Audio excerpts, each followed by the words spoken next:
Bienvenue à Éco-Réno, l'émission qui produit de nouveaux objets avec des objets plus vieux qu'on retrouve dans les éco-chantiers, les éco-centres du territoire. Cette semaine, on va produire une table qui va se retrouver carrément dans la chambre de ma grande fille. On va produire ça avec des palettes, les palettes de bois là, qui servent à transporter des marchandises dans les camions, dans les bateaux. On va trouver ça là aussi dans les éco-centres. Ça va demander aussi de trouver des pattes, donc des restants de mobilier à défaire. Ça aussi, on peut trouver ça dans les éco-centres. On va monter ça ensemble.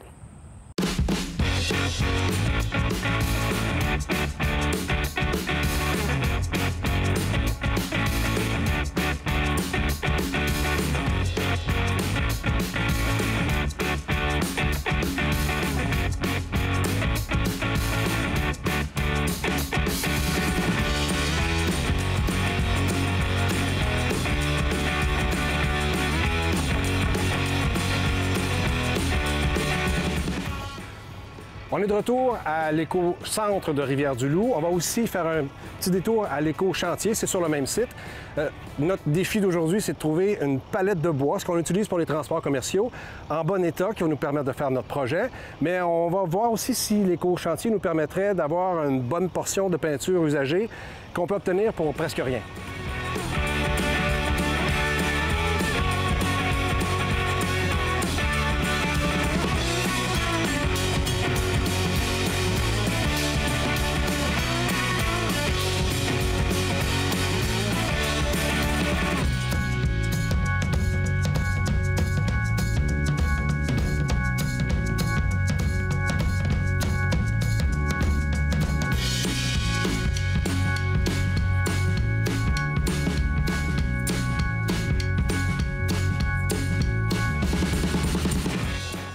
C'est toujours un peu étonnant de voir qu'il y a des gens qui se départissent de galons de peinture qui sont littéralement pleins aux 3/4. On va en avoir suffisamment pour faire au moins un de nos projets, peut-être deux. Puisqu'on vise à produire un meuble d'intérieur, on devait trouver une palette qui était dans un relativement bon état, qu'on n'avait pas besoin de travailler très longtemps à la remettre à neuf. On a trouvé quelque chose qui fait l'affaire. On est bon pour commencer.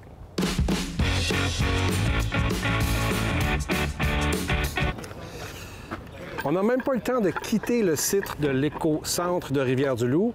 Les préposés savaient qu'on cherchait des composantes pour le petit bureau d'enfant qu'on fait avec de la récupération de palettes de bois. On ne pensait pas trouver des pattes usagées pour notre projet. Avant même que je sois retourné à la voiture, on m'a suggéré ça. C'est merveilleux.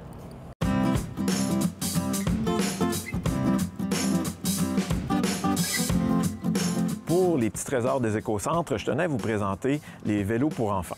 On sait bien que les enfants grandissent tellement vite que la taille appropriée ou la durée de vie ou d'utilisation des vélos pour enfants n'est pas très longue. Donc, vous allez trouver à très bon prix des vélos usagés.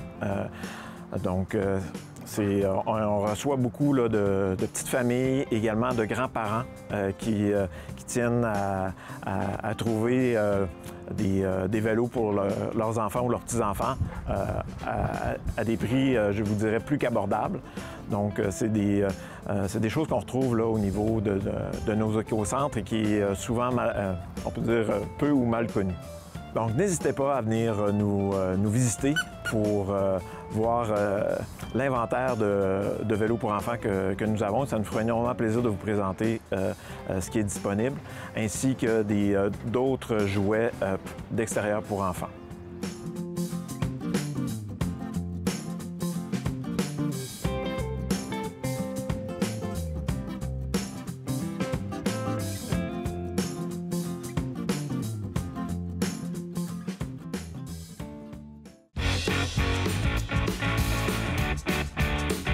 Aujourd'hui, on est dans l'atelier qui est collé sur l'éco-chantier de Saint-Pascal.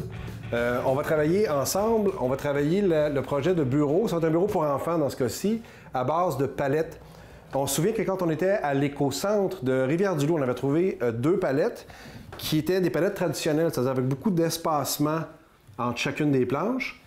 Il est arrivé un petit miracle, comme il arrive souvent quand on fréquente régulièrement les éco-centres et les éco-chantiers. Le matin même que je venais littéralement défaire certaines planches d'une des palettes pour aller remplir les trous de l'autre palette pour avoir une surface qui est plus égale, il y avait sur place, à l'éco-chantier, depuis 2 jours, une palette de transport avec une surface pleine, c'est-à-dire avec très peu d'intervalle entre chacune des planches. Alors, par rapport à cette histoire-là d'espacement sur les planches de la palette, il y a quelques choix qui sont possibles. On peut acheter, disons, 2 petites palettes vraiment pas chères, très espacées, qui sont régulières dans le commerce, qui vont coûter quoi, 3 ou 5 $ chaque. Même des fois, on les trouve gratuites, là, les gens les donnent parfois. Passer plus de temps à défaire une des palettes pour finaliser l'autre. Ça peut être une option.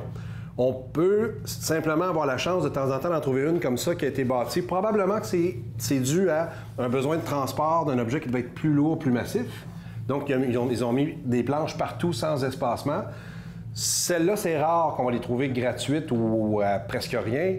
Peut-être qu'on peut en trouver quoi, à 10 $, 15 $, dépendamment de l'état de l'objet. Mais on sauve énormément de temps parce qu'on n'a pas à travailler 2 palettes, en démonter une pour remonter l'autre. Donc, c'est avantageux pour ça. Donc, non seulement on a trouvé une palette, mais on a trouvé une palette qui avait vraiment un cadre en 2x6 intéressant, qui va faire comme une espèce de rebord plus intéressant pour le bureau. Et qui avait déjà la base qui était pré-peinturée dans une espèce de turquoise. Je vais regarder ça avec ma fille tantôt parce que ça va devenir le bureau de la chambre de ma fille. Peut-être qu'elle va vouloir conserver le turquoise. On va voir ensemble, mais c'est intéressant encore, c'est un hasard de ce qu'on trouve sur place. Il y a 2 approches possibles pour la surface. On peut décider de simplement travailler très peu la surface, mais d'aller faire un plexiglas exactement de la dimension de sa palette, qu'on va aller installer dessus pour s'assurer d'avoir une surface qui est lisse. On peut même faire ça à ce moment-là avec une palette qui serait très espacée. En sachant qu'on met le plexiglas, bien, on sait qu'on a une surface qui va être travaillable. Nous, aujourd'hui, on va le travailler dur, rough, OK? On veut avoir quelque chose de beau sans avoir besoin de faire un plexiglas dessus. Alors, on a la palette, mais prévoyez plusieurs choses. En termes d'accessoires de quincaillerie, on va devoir avoir besoin sûrement, parce qu'aller installer les pattes en arrière, il faut que ça soit stable, c'est une table. Donc, on va avoir besoin de plusieurs équerres comme ça. On en a mis 2 par patte, donc 8 équerres. Au début, on avait des petits équerres, ça n'a pas fonctionné. Parce qu'encore là, c'est tellement irrégulier que des fois, les deux trous de la petite équerre se retrouvaient carrément à des endroits qu'on n'arrivait pas à visser solidement. Donc, on a pris des équerres quand même plus longs là, quand même pour être capable d'aller chercher une grippe à chaque fois pour ça. Il nous a fallu absolument... Ça a été très utile. Ça pourrait se faire à la main, mais on avait une sableuse à vibration pour essayer de sabler ça. Surtout qu'on ne veut pas mettre, dans notre cas, aujourd'hui, on ne veut pas mettre le plexi. Donc, d'aller sabler un maximum pour qu'une fois peint, on soit confiant que dans le cas de ce bureau-là, qui est le bureau de ma fille, qu'on soit certain qu'il n'y aura pas de chance d'écharde ou d'égratignure une fois que ça va être terminé. Donc, de pouvoir poncer comme ça, c'était assez important. On se souvient encore là qu'à la toute dernière minute, à l'éco-centre de Rivière-du-Loup, il y a un des préposés qui nous avait trouvé une vieille table qui était tout défait. Donc, on avait pu prendre les pattes. Donc là encore, les pattes nous ont coûté absolument rien dans ce projet-là. Évidemment, il n'y a pas des pattes à chaque jour qui vous attendent à l'éco-chantier, mais c'est le genre de choses qui peut... ou à l'éco-centre, mais c'est le genre de choses qui peut arriver. Ça, on va le voir tantôt, ça a été quand même pas mal de temps pour mettre ça de façon fiable sur la table. Évidemment, pour vos équerres, vous avez besoin de trouver des vis. Généralement, quand on a des équerres finis laiton comme ça vient avec ces vis, ça vient avec des vis assez courtes. Ça tombait bien, donc ça faisait que c'était pas plus long que l'épaisseur des palettes, donc ça a pu fonctionner immédiatement sans problème. Il faut prévoir des vis à bois. Moi, je savais qu'on allait aller rentrer ça en bout de ligne à travers la palette dans du bois franc. Les pattes étaient vraiment bois franc. Donc, j'ai pris des vis minces parce que plus on prend la vis large, quand on vient pour aller dans le bois franc, il y a beaucoup de tension. Il y a même des perceuses qui n'arrivent même pas à le faire tellement que c'est... Donc, assez important de réfléchir, ça a l'air bête, mais à la grosseur de ces vis avant de commencer le projet. Alors, une des surprises que j'ai eues en travaillant l'objet, quand je passais mon doigt ici, encore là, on pense que c'est une palette qui a été conçue pour probablement une masse assez lourde.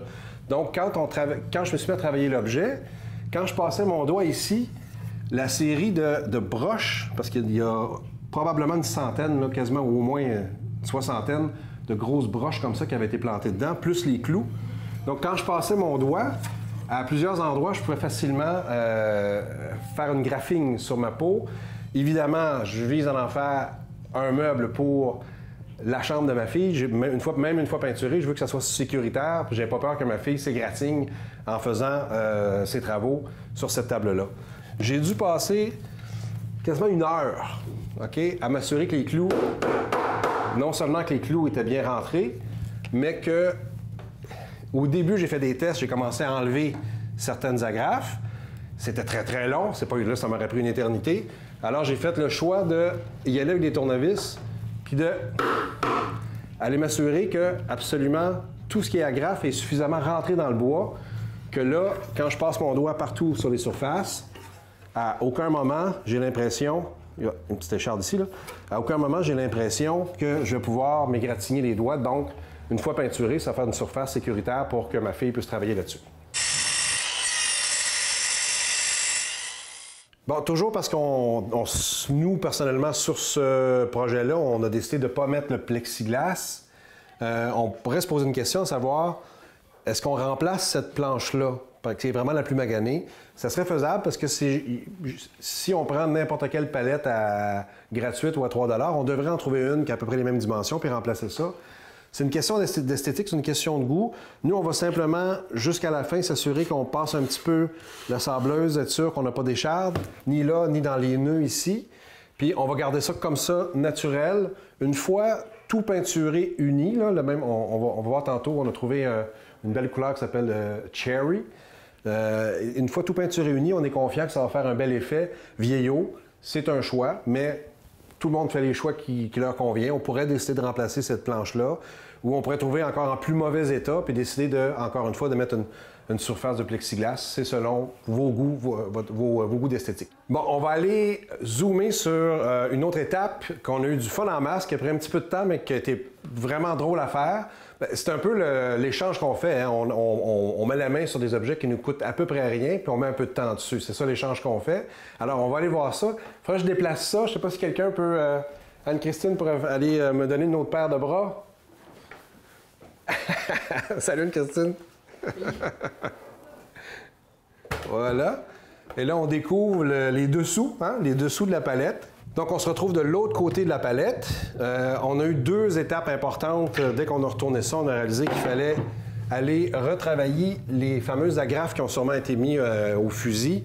Assez souvent, ils n'étaient pas clairement dans le 2x6, donc il y aurait eu une chance que dans mon cas, c'est ma fille qui va utiliser ça, que quand elle passe sa main en dessous, qu'elle puisse aller se piquer là-dessus, ça dépassait. Donc, on a été avec le marteau faire un boulot pour être sûr qu'il n'y ait pas de danger à ce niveau-là. Première étape. Et ensuite, il a fallu s'attaquer, on a eu beaucoup de plaisir, aux pattes de chaise. Évidemment, ce sont des objets qui ont été prévus pour le transport, pas pour faire des meubles. Donc, c'est pas toujours parfaitement en angle. C'est fait rapidement. Alors, quand on venait à côté sur les 2x4 puis le 2x6 ici, quand on venait à côté simplement, à pression, bien, des fois, la patte de table était pas mal croche.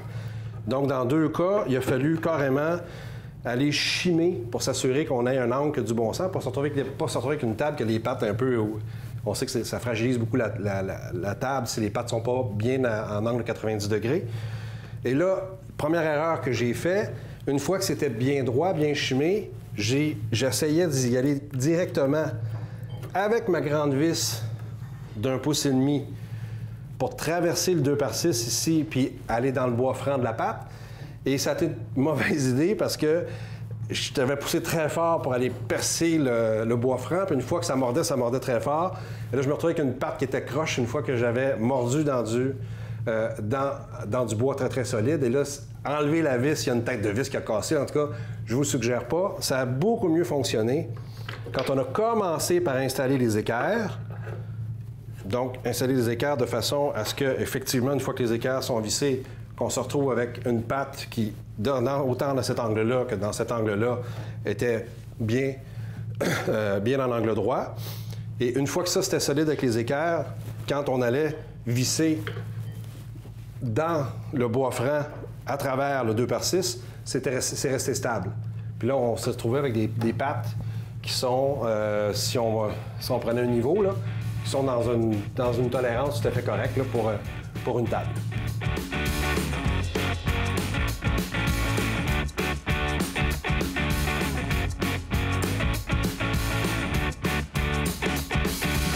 Donc, on a pris le temps d'installer les 4 pattes, comme on a dit, avec deux équerres, puis avec une vis à bois qui vient comme mettre ça bien solide, là, ancré solide, qui vient mordre dans le bois franc de la patte. Donc, on a des pattes là qu'on sent que c'est pas parce qu'un enfant va bousculer un peu la table que ça va tomber. Donc, ça, c'est fait. On va remettre la table avec l'aide d'Anne-Christine, accessoiriste. On va remettre la table comme ça. On va regarder ensemble un peu ce qu'on a trouvé comme peinture. Alors, ce qu'on trouve dans les éco-chantiers, c'est une sélection, mais il n'y a pas toutes les couleurs, parce que c'est une ligne de produits de peinture de récupération. Donc, quand vous apportez vos peintures dans un éco-chantier, il y a des compagnies qui viennent ramasser ça. Ils viennent à bout de retraiter ça et de refaire de la peinture avec vos restants de peinture. Et ça, c'est un produit fini de ce traitement-là. Alors, on a trouvé une belle couleur qui, heureusement, quand je l'ai montré plus tôt à ma fille, il n'y a plus à ma fille, hein? C'est du cherry. Donc, il va falloir rebrasser tout ça. Vous voyez ici, ça va donner ça, une espèce de... Je ne suis pas très bon dans les couleurs, là. Une espèce de brun-rose, là, ça s'appelle du cherry. Donc, on va pouvoir aller peinturer toute cette surface-là, 2 couches, certainement, avec cette peinture-là, qui est aussi une peinture de récupération.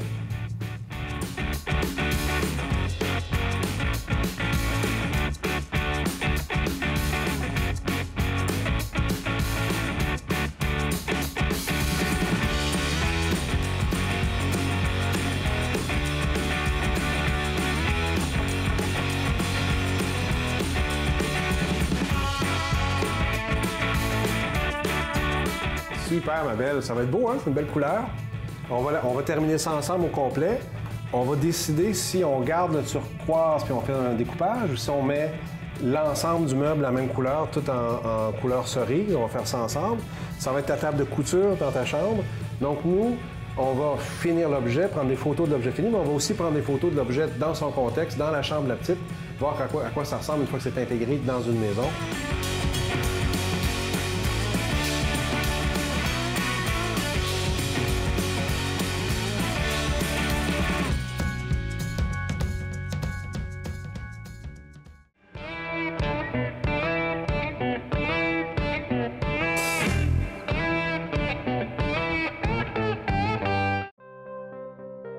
Je m'appelle Sylvie Elbilia, oui, un petit nom qu'on n'entend pas souvent dans le coin. Ma passion à moi, c'est de retaper des meubles. Prendre des meubles un petit peu plus âgés, un petit peu plus anciens, mélanger avec les looks d'aujourd'hui, puis en faire des beautés. J'ai envie de te dire que j'ai toujours aimé la peinture, depuis que je suis petite. Puis on se fait dire qu'on n'a pas de talent quand on est plus jeune, on n'est pas bon en art, fait qu'on tasse ça, on a des enfants. Puis il y a quelques années, j'ai repris les pinceaux, j'ai commencé à faire des toiles. Soit dit en passant, j'ai pas de talent en dessin, donc je me suis tournée vers l'abstrait. J'ai découvert qu'en abstrait aussi, il y a des techniques. Tu ne deviens pas peintre en abstrait facilement nécessairement. C'est quand même un apprentissage. Puis un jour, j'ai découvert des meubles qui avaient été repeinturés, mais qui avaient gardé le cachet de l'ancien temps ou le cachet de leur temps. Et je suis vraiment devenue passionnée des meubles. Ça fait 2 ans que je veux mon atelier, que je veux peinturer des meubles et je trippe à peinturer des meubles. C'est vraiment autodidacte. Je regarde des meubles, je vais chercher le nom des techniques, je vais regarder 1 ou 2 vidéos, puis je vais essayer. Et c'est vraiment quelque chose qui me fait vibrer à l'intérieur. Moi, refaire un meuble, je peux passer des heures dessus.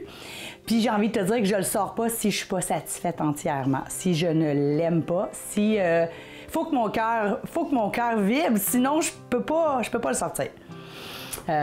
Puis j'aime ça mélanger les couleurs, j'aime ça les techniques, j'aime ça approfondir.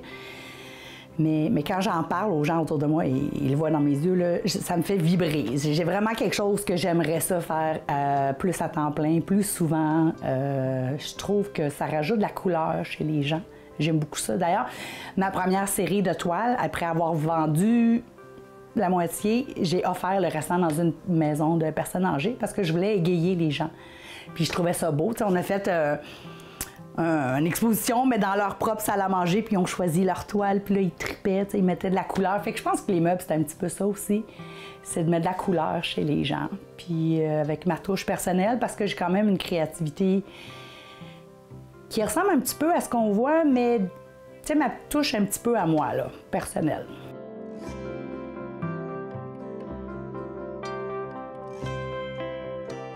Présentement, j'ai beaucoup de meubles rénovés et j'aspire à trouver un point de vente. J'en ai un qui est pas loin d'être conclu parce que j'aimerais ça me faire connaître dans le Bas-Saint-Laurent. J'aimerais ça en faire. Rencontrer mes clients aussi, pas juste dire j'ai un point de vente puis qu'on les vend. J'aimerais ça voir les gens qui achètent puis apprendre. Mais j'ai aussi des commandes, ce qui est nouveau.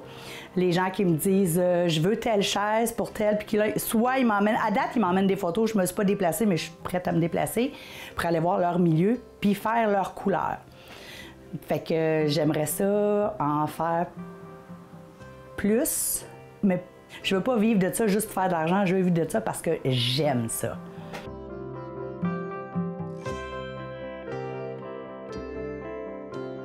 Pour trouver des meubles, j'ai envie de te dire que ça prend des heures de temps libre. Je te cacherai pas que j'explore beaucoup Marketplace sur Facebook.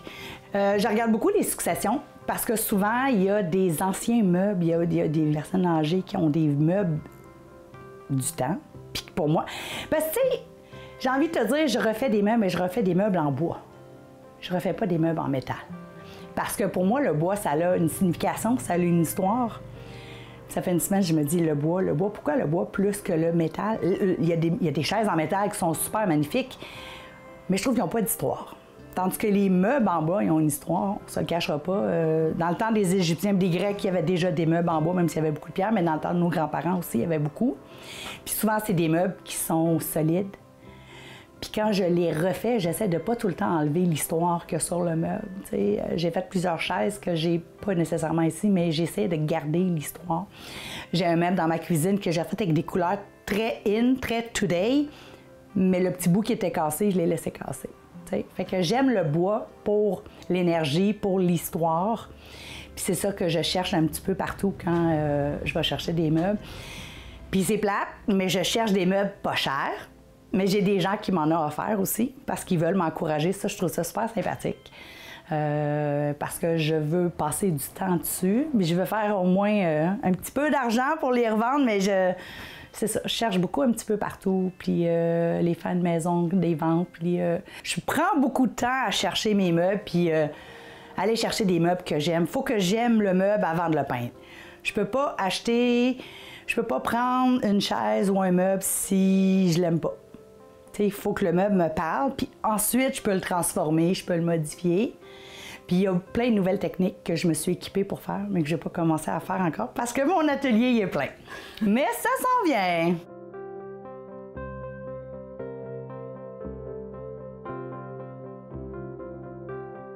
La récupération des meubles, c'est important, mais je vais aller plus loin, la récupération de la peinture.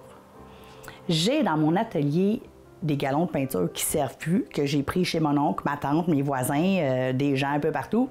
Et je récupère et je fabrique moi-même ma peinture avec. C'est une peinture au latex, oui, mais moi, j'en fais une peinture à craie. Je fais ce qu'il faut, j'achète les ingrédients, puis je la modifie. Puis je trouve que c'est écologiquement, bien, j'ai récupéré un meuble en bois qu'on ne va pas jeter, qui a une histoire, mais en plus, je vais récupérer une peinture qui n'est pas nécessairement bonne pour l'environnement. Fait que ça, je trouve ça super sympathique. Puis j'ai déjà, c'est ça, ramassé des pots de peinture, puis je suis ouverte. Quelqu'un n'aime pas ces pots de peinture, bien, je les prends ou je les paye pas cher. Mais je trouve ça vraiment cool de fabriquer, parce que je peux dire, oui, j'ai refait le meuble, mais en plus, c'est ma peinture. Oui, j'aime les peintures commerciales, j'en utilise beaucoup. Je suis en train de regarder lesquelles je vais prendre à long terme. Je veux m'affilier à une en particulier peut-être. Mais si je peux faire ma peinture, ça, c'est une peinture que j'ai faite. C'est une de mes couleurs, je trouve ça vraiment trippant. Non seulement j'aime récupérer les meubles, mais j'aime récupérer les peintures. Il me manque un petit peu de bagage pour pouvoir tout récupérer comme je voudrais. Tu sais, il y a des chaises, des fois, qui manquent un barreau, il y a une table, des fois, qui n'est pas 100% stable. Mais j'aime apprendre, fait que je suis ouverte à apprendre, puis récupérer encore plus. Mais comme je vous dis, récupérer la peinture, je trouve ça vraiment essentiel parce que c'est pas bon pour la terre, les peintures. Puis moi, ben, je leur donne une deuxième vie. Fait que c'est ça.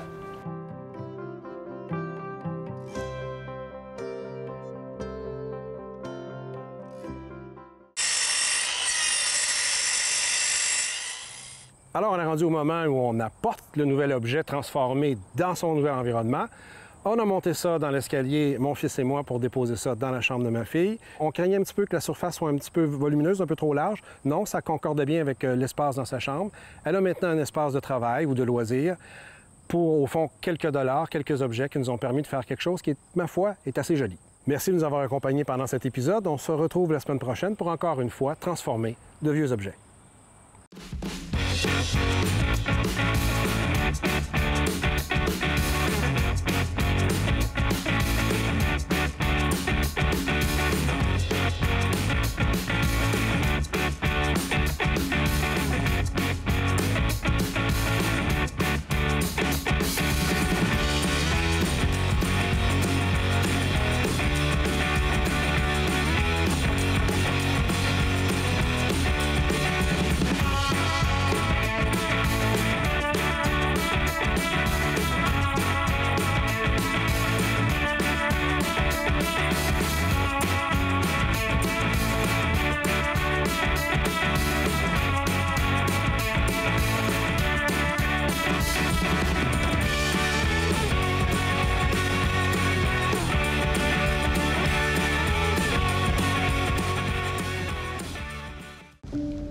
J'espère que vous n'avez pas la tête ici. Ici. Ici. Ou bien ici. Là. Là. Ni là. Ou même là. Parce que j'ai besoin que votre tête soit pas ailleurs qu'ici.